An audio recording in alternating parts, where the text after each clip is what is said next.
सन ये स्विट्जरलैंड के जिनेवा में मौजूद वो ऑर्गेनाइजेशन है जहां पर दुनिया का सबसे बड़ा, सबसे एडवांस्ड और आज तक का मोस्ट कॉम्प्लेक्स साइंटिफिक इंस्ट्रूमेंट मौजूद है। और उनका इस्तेमाल करके इस ऑर्गेनाइजेशन में हमारे आसपास और ब्रह्मांड में जो भी चीजें हैं उनके पार्टिकल्स के फंडामेंटल स्ट्रक्चर की स्टडी की जाती है। मतलब हमारा यूनिवर्स किन चीजों से बना है इसका पता लगाना इस ऑर्गेनाइजेशन का मिशन है। और यही मिशन पूरा करने के लिए यहाँ जमीन में 300 फीट नीचे दुनिया का सबसे बड़ा पार्टिकल एक्सेलरेटर मौजूद है जिसकी लंबाई है करीब 17 मील।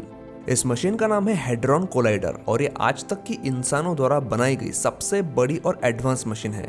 इस मशीन की ताकत का अंदाजा आप इसी बात से लगा लीजिए कि इसमें जो एक्सपेरिमेंट होते हैं उसमें इतनी एनर्जी निकलती है जितनी एनर्जी बिग बैंग के समय में निकली थी जब ये ब्रह्मांड पैदा हुआ था।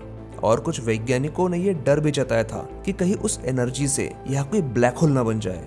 ये वही सन लैब है जहां पर 2012 में सदी का सबसे बड़ा और मशहूर एक्सपेरिमेंट हुआ था। और तब लोग डर भी गए थे कि उस एक्सपेरिमेंट से पृथ्वी का विनाश भी हो सकता है। लेकिन इसी साइंस बेस्ड रिसर्च सेंटर के बिल्डिंग के सामने कोई बड़ा इंस्ट्रूमेंट नहीं रखा है बल्कि एक बहुत बड़ा ब्रॉन्ज का स्टैचू रखा है, भगवान शिव के रूप नटराज का स्टैचू। अब इस मूर्ति को देखकर सबसे पहला सवाल मन में यही आता है कि क्यों दुनिया के सबसे बड़े रिसर्च सेंटर में किसी भारतीय देवता की मूर्ति क्यों? इसके पीछे का सही रीजन जानने के लिए वीडियो को अंत तक जरूर देखिए क्योंकि ये मूर्ति यहाँ पर होने के पीछे जो रीजन है वो आपको सच में हिलाने वाला है।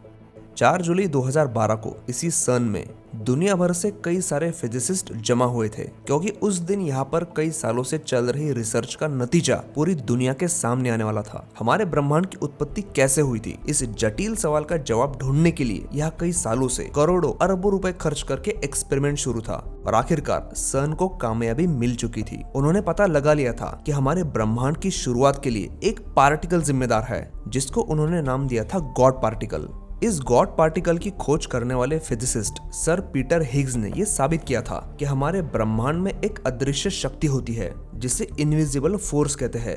जब पार्टिकल्स इस अदृश्य शक्ति के साथ मिलते हैं तो उनमें ऊर्जा का संचार होता है और उन पार्टिकल्स को मास यानी वजन और आकार मिलता है। ऐसे ही पार्टिकल्स से मिलकर कोई भी छोटी से छोटी चीज बनती है, कोई प्लेनेट बनता है और हमारा ब्रह्मांड भी इसी तरह से बना है। और क्वांटम फील्ड थियोरी के अनुसार सारे सब एटॉमिक पार्टिकल एक विशिष्ट लय में और फॉर्म में एनर्जी डांस करते हैं। मतलब इस ब्रह्मांड का हर एक कण कॉस्मिक डांस करता है। ये खोज ह्यूमन हिस्ट्री में किसी माइलस्टोन जैसी थी, इसीलिए इस दिन को किसी त्योहार के जैसा सेलिब्रेट किया गया था। लेकिन मेरे हिसाब से इस सेलिब्रेशन की कोई जरूरत नहीं थी। रीजन थोड़ी देर में बताता हूँ। पहले ये सुन लीजिए कि जाने माने अमेरिकन फिजिसिस्ट फ्रिट्जोफ कैपरा, जिनका हिंदुइज्म और बुद्धिज्म का गहरा अभ्यास था, उन्होंने 1972 में ही अपने the dance of Shiva the Hindu view of matter in the light of modern physics इस आर्टिकल में सब एटॉमिक पार्टिकल की मूवमेंट को भगवान शिव के तांडव नृत्य से कंपेयर किया था। इसके बाद एक और American astrophysicist, astronomer and astrobiologist Carl Sagan ने भी ये दावा किया था कि हिंदू धर्म ग्रंथ में ब्रह्मांड की क्रिएशन और डिस्ट्रक्शन की जो रिबर्थ साइकिल बताई गई है वो कंसेप्ट मॉडर्न साइंटिफिक कॉस्मोलॉजी से मेल खाता है।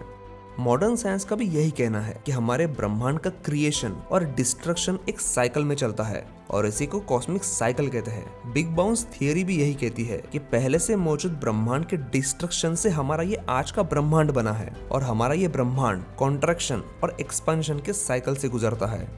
कॉस्मिक साइकिल की थ्योरी पर इसी साल में 2022 में वैज्ञानिकों की एक टीम ने रिसर्च की थी जो शोध proceeding of the national academy of science में प्रकाशित हुई थी, जिसमें उन्होंने ये दावा किया था कि 1380 करोड़ सालों तक लगातार फैलने के बाद हमारा ब्रह्मांड अब ठहराव की ओर जा रहा है और धीरे धीरे सिकुड़ रहा है।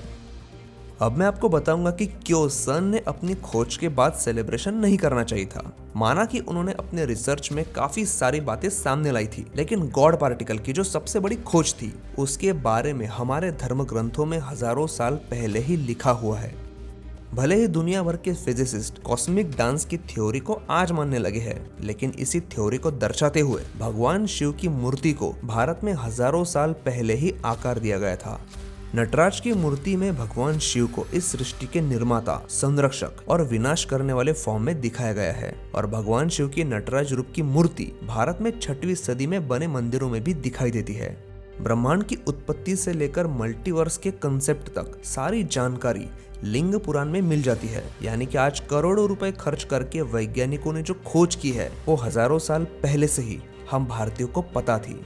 सन एक ऐसी संस्था है जिसका कई देशों के साथ कोलैबोरेशन है और उन्हीं देशों में से एक था हमारा भारत। भारत का और सन का कोलैबोरेशन हुआ था 1960 में।